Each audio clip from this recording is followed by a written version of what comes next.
गिनती के पुस्तक उसकी 23 अध्याय को ध्यान करें। इसमें लिखा हुआ वचनों की संख्या 30। इस 30 वचनों में कहा हुआ बातें ये है कि सिप्पोर का पुत्र बालाक, बोयर के पुत्र बिलाम, बिलाम जो भविष्यवक्ता था, बालाक ने मोआब का राजा था। बालाक के बात के अनुसार इस्राएलियों को श्राप देने के लिए निकलकर जो गया था वो बिलाम जो भविष्यवक्ता था। ये बिलाम ने परमेश्वर की ओर से ही वो गया था। मैंने तेरे मुंह पे जो रखता हूँ बात, उसी बात को बताना कहकर परमेश्वर ने बिलाम से कहे थे। उसी कंडीशन के ऊपर God allowed him to go. परमेश्वर ने उसको भेजने के लिए इच्छा किए हैं। परमेश्वर मान लिए हैं कि उसको भेजने के लिए। वैसे गए के बाद बिलाम ने बलिदान देकर यहोवा ने किस विषय के बारे में बोलेंगे वो जानकर वो उपक्रम किया था बिलाम ने। उसके लिए बाला के द्वारा 7 बलि चढ़ाने के लिए वेदियां, 7 बछड़े 7 भेड़ियों को तैयार किया था। ऐसे अरेंज करने के लिए बिलाम ने बालाक से बताए थे। बालाक ने वो सब तैयार किए के बाद में बिलाम ने होम बलि चढ़ाने के लिए सब कुछ दिए थे। यहोवा ने बिलाम को दर्शन देकर इस्राएलियों को श्राप देने के उद्देश्य में जो रहे थे बालाक और बिलाम ने, उसके उल्टा, उसके विरुद्ध, उसके विलोम रूप में परमेश्वर ने इस्राएलियों को आशीष दिए जैसे बोले थे, इस्राएलियों को आशीष दिए थे।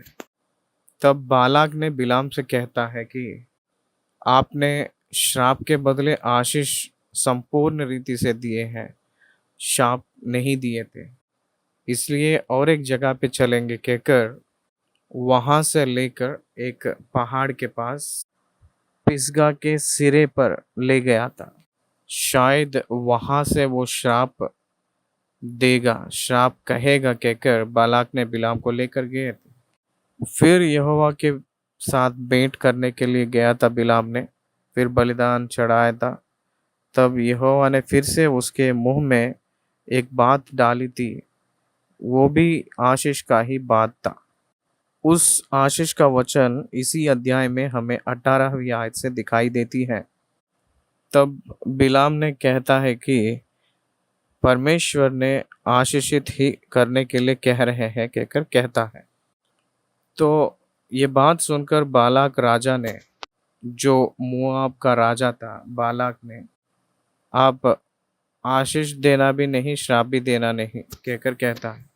फिर एक जगह के पास बालाक ने बिलाम को लेकर जाते हैं और बालाक बिलाम को पोर के सिरे पर, जहाँ से एशिमोन देश दिखाई देता है, ले गया था।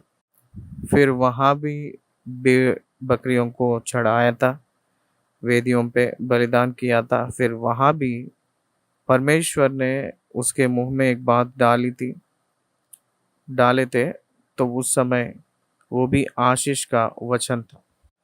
तो इसलिए तीसरी बार भी बिलाम के मुंह से आशीष ही निकल कर आता है। परमेश्वर ने 3 बार इस्राएलियों को आशीष देता रहा बिलाम के जरिया। बिलाम जो नाम है, हिब्रू नेम है, उसी को बालाम भी कहते हैं। वो ग्रीक का शब्द था। बिलाम को बालाम कहकर बुलाते हैं। दोनों एक ही है, बिलाम हो या बालाम हो, एक ही है। इसलिए इस अध्याय पूरा यहोवा ने शाप दिए जैसे वो लोग होम बलि देकर यत्न किए थे, लेकिन परमेश्वर ने आशीष दिया था, उसी को हम लोग देख रहे थे इस अध्याय में। तो आइए वचन बाय वचन हम लोग ध्यान करें। पहला आयत, तब बिलाम ने बालाक से कहा, यहाँ पर मेरे लिए 7 वेदियां बनवा और इसी स्थान पर 7 बछड़े और 7 मेढ़े तैयार कर। तब बालाक ने बिलाम ने कहने के अनुसार किया, और बालाक और बिलाम ने मिलकर प्रत्येक वेदी पर एक बछड़ा और एक मेढ़ा चढ़ाया। फिर बिलाम ने बालाक से कहा, तू अपने होमबलि के पास खड़ा रह, और मैं जाता हूँ, संभव है कि यहोवा मुझसे भेंट करने को आए। देखिए, यहाँ बालाक से बिलाम ने कह रहे हैं कि तू अपने होम बलि के पास ही खड़ा रहना, और मैं यहोवा मुझसे भेंट करने के लिए आएंगे शायद कहकर, संभव है कहकर वो बालाक से बिलाम कह रहा था। तो क्या हुआ कहकर अगर हम देखेंगे, फिर बिलाम ने बालाक से कहा, तू अपने होमबलि के पास खड़ा रह, आप मैं जाता हूँ, संभव है कि यहोवा मुझसे भेंट करने को आए, और जो कुछ वह मुझ पर प्रकाशित करेगा वही मैं तुझको बताऊंगा। तब वह एक मुंडे पहाड़ पर गया। चौथी आयत, और परमेश्वर बिलाम से मिला, और बिलाम ने उससे कहा, मैंने 7 वेदियां तैयारी की है, और प्रत्येक वेदी पर एक बछड़ा और एक मेढ़ा चढ़ाया है। यहोवा ने बिलाम के मुंह में एक बात डाली और कहा, बालाक के पास लौट जा और यूं कहना। बिलाम ने बालाक के पास जाकर परमेश्वर बिलाम के मुंह में जो बात डाले हैं उसी बात को बालाक के पास जाकर कह रहे थे। वो क्या है, हम लोग 6 आयत में देखें। और वह उसके पास लौटकर आ गया, और क्या देखता है कि वह सारे मोआबी हकीमों समेत अपने होमबलि के पास खड़ा है। 7वीं वचन, तब बिलाम ने अपने गूढ़ बात आरंभ की और कहने लगा, बालाक ने मुझे आराम से अर्थात मोआब के राजा ने मुझे पूरब के पहाड़ों से बुलवा भेजा। आ, मेरे लिए याकूब को शाप दे, आ, इस्राएल को धमकी दे। परंतु जिन्हें परमेश्वर ने शाप नहीं दिया उन्हें मैं क्यों शाप दूं, और जिन्हें यहोवा ने धमकी नहीं दी उन्हें मैं कैसे धमकी दूं।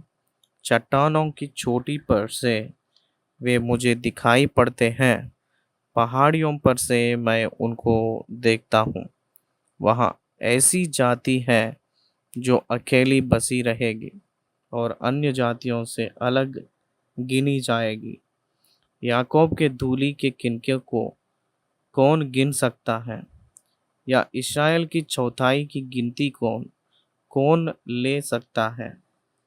सौभाग्य यदि मेरी मृत्यु धर्मियों की सी, और मेरा अंत भी उन्हीं के समान हो। अगर ये वचन को गौर से देखें तो परमेश्वर बात की है जैसे समान लग रहा है। देखिए, ये बिलाम स्वयं अपने मुंह से बात किए जैसे लग रहा है, या परमेश्वर ही वो बात किए जैसे है। परमेश्वर के ओर से बिलाम के मुंह में एक बात आया है। परमेश्वर ही उस बात को बिलाम के मुंह में रखे थे। वो बात वही व्यक्ति बात किए जैसा ही लग रहा था, लेकिन बुलवाने वाला तो परमेश्वर था। क्या आप समझ रहे हो? वो ये कह रहा था कि सौभाग्य यदि मेरी मृत्यु धर्मियों की सी हो कहकर मैं चाह रहा हूँ, और मेरा अंत भी उन्हीं के समान हो कहकर मैं चाह रहा हूँ कह रहा था। इसका मतलब क्या वो आशीष दे रहा है या शाप दे रहा है? कोई भी अपने आप को शापित नहीं करते हैं ना, कोई भी अपने आप को श्राप नहीं दे लेते हैं। वो आशीषित किए थे। मैंने उन लोगों को श्राप देने के लिए चाहता था, लेकिन उन लोगों में 4% गिनती करने के लिए किससे हो पाएगा कहकर उसी के मुंह से बोलवा रहे थे परमेश्वर ने। इसका मतलब 34% का मतलब 6 लाख लोग प्यादे हैं ना, पूरे मन पूरे औलाद पूरे आबादी 20 लाख लोग हैं ना। इसका मतलब 5 लाख लोगों को गिनती करना है तो किससे हो पाएगा? वो असंभव था। उतनी आशीषित वो होगा कहकर कह रहा था। तुरंत बालाक को समझ आ गया है कि तब बालाक ने बिलाम से कहा, तूने मुझसे क्या किया है? मैंने तुझे अपने शत्रुओं को शाप देने को बुलवाया था, परंतु तूने उन्हें आशीष ही आशीष दी है। आशीष तो परमेश्वर दिया था। आशीष बिलाम के हाथ में नहीं था। आशीष बिलाम के हाथ में नहीं है। आशीष परमेश्वर के हाथ में है। याद रख लीजिए इस बात को। वो मनुष्यों के हाथ में नहीं रहेगा। मनुष्यों की आशीष ही व्यर्थ है, परमेश्वर की आशीष ही स्थिरत है। 12वीं आयत, उसने कहा, जो बात यहोवा ने मुझे सिखलाई है, क्या मुझे उसी को सावधानी से बोलना ना चाहिए? कहकर बिलाम ने बालाक को उत्तर दिया था। तब बालाक ने कह रहा था, बालाक ने उससे कहा, मेरे संग दूसरे स्थान पर चल, जहां से वे तुझे दिखाई देंगे। यहाँ हमें एक बात समझ आना है कि the might of the gentile किस रीति से है कहकर पूछे तो by changing the places you can change God. By giving more sacrifices you can convince God.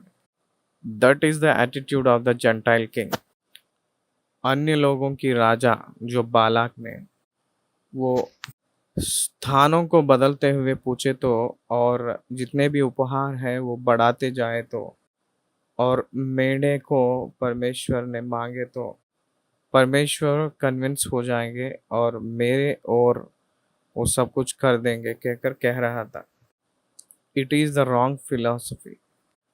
परमेश्वर को हम लोग बदल सकते हैं मेरे कार्यों के द्वारा कहकर। कोई आपका सोच के बीच में अगर मैं इंटरफेयर हो रहा हूँ तो आप ध्यान दीजिए।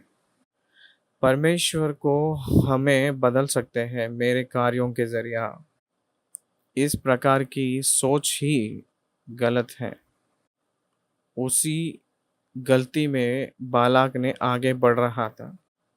बिलाम को भी वो खर्चा होगा। वही गलत है। उसी गलत में बिलाम भी उसके साथ आगे बढ़ रहा था। 13 आयत से, बालाक ने उससे कहा, मेरे संग दूसरे स्थान पर चल, जहां से वे तुझे दिखाई देंगे। तू उन सबों को तो नहीं, केवल बाहर वालों को देख सकेगा। वहां से उन्हें मेरे लिए शाप दे। इसका मतलब ज्यादा से ज्यादा बलिदान चढ़ाएंगे तो परमेश्वर कन्विंस हो जाएंगे। ज्यादा चढ़ा देंगे तो वो परमेश्वर कन्विंस हो जाएंगे कहकर बहुत बार मैंने बहुत से लोगों को परमेश्वर के नाम को हमेशा याद करेंगे, स्मरण करेंगे तो परमेश्वर कन्विंस हो जाएंगे कहकर सोच बहुत लोगों को है। लेकिन बाइबल तो उसका भिन्न रूप में है।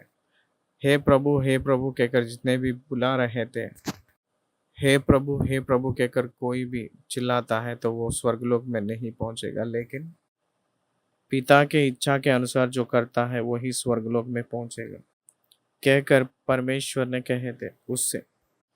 परमेश्वर उसकी नाम को स्मरण करते हुए आगे बढ़ेंगे।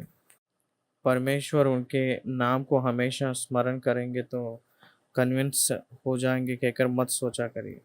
उस नाम को हमेशा उच्चारण करते हुए आगे बढ़ेंगे तो उसके जरिया हमें वो पशु के समान नहीं रहेगा। तब परमेश्वर से भी बढ़कर आप ही पावरफुल होंगे ना। इसीलिए परमेश्वर को नहीं समझ पाते परिपूर्ण रूप में तो उन लोग इस प्रकार के रूप में रहने लगते हैं। 16वीं वचन में यहोवा ने बिलाम से भेंट की और उसने उसके मुंह में एक बात डाली और कहा, बालाक के पास लौट जा और यूं कहना, बालाक के पास लौट जा और यूं कहना, और वह उसके पास गया और क्या देखता है कि वह मोआबी हकीमों समेत अपने होमबलि के पास खड़ा है। और बालाक ने पूछा, इसीलिए यहाँ हम लोग सौल जब राजा पे रहता था उस समय की बात अगर हम याद कर लेंगे तो दाऊद के काल में बावी कहने वालों को जितने भी हैं उन सभी को मार दो कहकर परमेश्वर ने सौल के कहे थे। परमेश्वर ने सौल से कहे थे। इसका मतलब परमेश्वर के नाम से दुष्ट आत्माओं को इस्तेमाल करके मनुष्यों को सुलझाव दे रहे हैं, उन लोगों को मार दो कहकर कहे थे परमेश्वर ने। इजराइलियों को क्या समझ आ रहा है? इजराइल के देश में बावी कहने वाले, जादू टोना करने वाले नहीं रहना चाहिए। दुष्ट आत्माओं को ग्रहण करने का दुष्ट आत्मा उसके। तो आइए 18वीं आयत को देखें। तब बिलाम ने अपने गूढ़ बात आरंभ की और कहने लगे, वो दृष्टांत के रूप में ऐसे कह रहा था, हे बालक, मन लगाकर सुन, हे सिप्पोर के पुत्र, मेरी बात पर कान लगा। तब बिलाम ने अपने गूढ़ बात आरंभ की और कहने लगा, हे बालक, मन लगाकर सुन, हे सिप्पोर के पुत्र, मेरे बात पर कान लगा। ईश्वर मनुष्य नहीं कि झूठ बोले, और ना वह आदमी है कि अपनी इच्छा बदले। अगर ये बात आपको समझ आए तो अगर ये बात आपको समझ आए तो यीशु मसीह में, ईसाई में रहकर आपके जीवन आपका एक बड़ा सा पहाड़ के रूप में बदल जाएगा। God's all promises to us what's of the church। मसीह वालों के पक्ष में जितने भी वादाएं हैं वो सब कुछ यीशु मसीह में है कहकर बोलते हैं। हाँ, हम हैं कहकर जोर से बोलने को के लिए तैयार है। समझ लीजिए, ईश्वर मनुष्य नहीं कि झूठ बोले, और ना वह आदमी है कि अपनी इच्छा बदले। क्या जो कुछ उसने कहा उसे ना करे? क्या वह वचन देकर उसे पूरा ना करे? देख, आशीर्वाद ही देने की आज्ञा मैंने पाई है। वह आशीष दे चुका है और मैं उसे नहीं पलटा सकता। परमेश्वर आशीषित किएगा करेंगे तो उसको कोई भी बदल नहीं पाएगा। वो जो द्वार खोलता है उसको कोई बंद नहीं कर सकता। और जो उसने याकूब में अनर्थ नहीं पाया और ना इस्राएल में अन्याय देखा है, उसका परमेश्वर यहोवा उसके संग है और उनमें राजा की सी ललकार होती है। उसने याकूब में अनर्थ नहीं पाया और ना इस्राएल में अन्याय देखा है, उसका परमेश्वर यहोवा उसके संग है और उसमें राजा की सी ललकार होती है। उनको मिस्र में से ईश्वर ही निकाले लिए आ रहा है। वहाँ तो बनेले सांड के समान बल रखता है। निश्चय कोई मंत्र याकूब पर नहीं चल सकता और इस्राएल पर बावी कहना कोई अर्थ नहीं रखता। परंतु याकूब और इस्राएल के विषय में अब यहाँ कहा जाएगा कि ईश्वर ने क्या ही विचित्र काम किया है। याकूब में मंत्र नहीं है, याकूब में बावी नहीं है। याकूब के विषय में अब यह कह सकते हैं, ईश्वर ने क्या ही विचित्र काम किया है कहकर कह सकते। God's word and it's power है बस। मिस्र देश में भी बावी वाले और बहुत मंत्र डालने वाले बहुत लोग थे। राक्षस लोगों से काम करने वाले लोग हैं। मूसा से एकदम खड़े होकर मुकाबला करने के लिए उन लोगों की लाठी को भी गिराकर सांपों के रूप में बनाए थे वो लोग। लेकिन मूसा के सांप, उस सारे जो लाठी सांप बन गया था उन लोगों का, मंत्र करने वालों का, उनके सारी सांपों को निगल ली। और फिर मूसा जब अपने हाथ में लिया था उस सांप को, तुरंत वो लाठी बन गई थी। जब वो लाठी के रूप में रहता था तो बाकी लोग कोई नहीं दिखता था। क्या आप जानते हैं यहाँ जब उनके हाथ में लाठी का जैसा था उस समय कुछ भी नहीं दिखाता। क्या आप जानते हैं? मूसा ने अपने हाथ में उसको लेते ही वो लाठी बन गया था। उस सारे सांप बचे भी जितने भी सांप हैं वो सब इसके पास आकर मूसा के पास उसके बाद उस लाठी को बना दिए थे जैसे था वैसे। मूसा ने अपने लाठी को सांप के रूप में बनाकर मूसा के लाठी लाठी के जैसा बन गया था। लेकिन जितने भी मंत्र करने वाले आए थे उनके सारे लोगों के लाठी बच गया है और गायब हो गया है। हमको तो हमके समझ वही उन लोग जान लिए हैं कि ये परमेश्वर के सामर्थ है कहकर। इसलिए क्रिएटिव पावर डिस्ट्रक्शन पावर दोनों परमेश्वर को छोड़ किसी को नहीं पता चलना चाहिए। वही कह रहे थे यहाँ वही यहाँ कह रहा था। और 24 आयत को देखेंगे तो सुन वह दल सिंहानी के समान उठेगा सिंहनी के समान उठेगा और सिंह के समान खड़ा होगा। वह जब तक आहेर को ना खा ले और मरे हुओं के लहू को ना पी ले तब तक ना लौटेगा। तब बालाक ने बिलाम से कहा, उनको ना तो शाप देना और ना आशीष देना। बिलाम ने बालाक से कहा, क्या मैंने तुझसे नहीं कहा कि जो कुछ यहोवा मुझसे कहेगा वही मुझे करना पड़ेगा कहकर। आज भी सारे विश्व में परमेश्वर के लोगों को इस्तेमाल करके उनके कार्यों को करवा रहे हैं। वह जब तक आहेर को ना खा ले और मरे हुओं को लहू को ना पी ले तब तक ना लेटेगा। कौन? सिंहनी। इसलिए सुन वह दल सिंहनी के समान उठेगा और सिंह के समान खड़ा होगा। इस्राएलियों को सिंहनी के रूप में तुलना किए थे और यहाँ सिंहनी है और कहा है वो सिंह। इसलिए वो खून चूसेगी, उसके संग मत जाया करो कहकर कह रहा था। उसके पास मत जाया करो कहकर कह रहे थे परमेश्वर। बालाक ने बिलाम से कहा, चल मैं तुझको एक और स्थान पर ले चलता हूँ। संभव है कि परमेश्वर की इच्छा हो कि तू वहां से उन्हें मेरे लिए शाप दे। तब बालाक बिलाम को पोर के सिरे पर जहां से एशिमोन देश दिखाई देता है ले गया और बिलाम ने बालाक से कहा, यहाँ पर मेरे लिए 7 वेदियों बनवा और यहाँ 7 बछड़े और 7 मेढ़े तैयार कर। बिलाम के कहने के अनुसार बालाक ने प्रत्येक वेदी पर एक बछड़ा और एक मेढ़ चढ़ाया।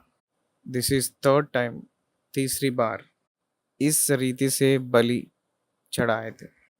यहाँ तक 23 अध्याय पूरा हुआ। इस बलिदानों को स्वीकार किया हुआ यहोवा बिलाम की भविष्यवक्ता के मुंह पे एक बात डालकर बालाक के पास भेज रहे थे, वो हम लोग अगली अध्याय में देखेंगे। ये बहुत अद्भुत रीति का अध्याय है बाइबल के ग्रंथ में। शाप देने के लिए निकला हुआ भविष्यवक्ता के ओर से परमेश्वर ने आशीष दिए जैसा बनाकर परमेश्वर ने काम कर रहे थे। शाप के वचन को परमेश्वर आशीष के रूप में बदल दिया। आपको जो श्राप देगा उन लोगों को उन्हें परमेश्वर ही श्राप देंगे और आपको जो आशीष देगा परमेश्वर ही उन लोगों को आशीष देगा कहकर परमेश्वर के वचन कह रहा है। अब्राहम को जो रहा है आशीष वो इस्राएलियों को भी आया है कहकर हम देख सकते हैं। यहाँ 23 अध्याय हम लोग खत्म किए हैं। धन्यवाद।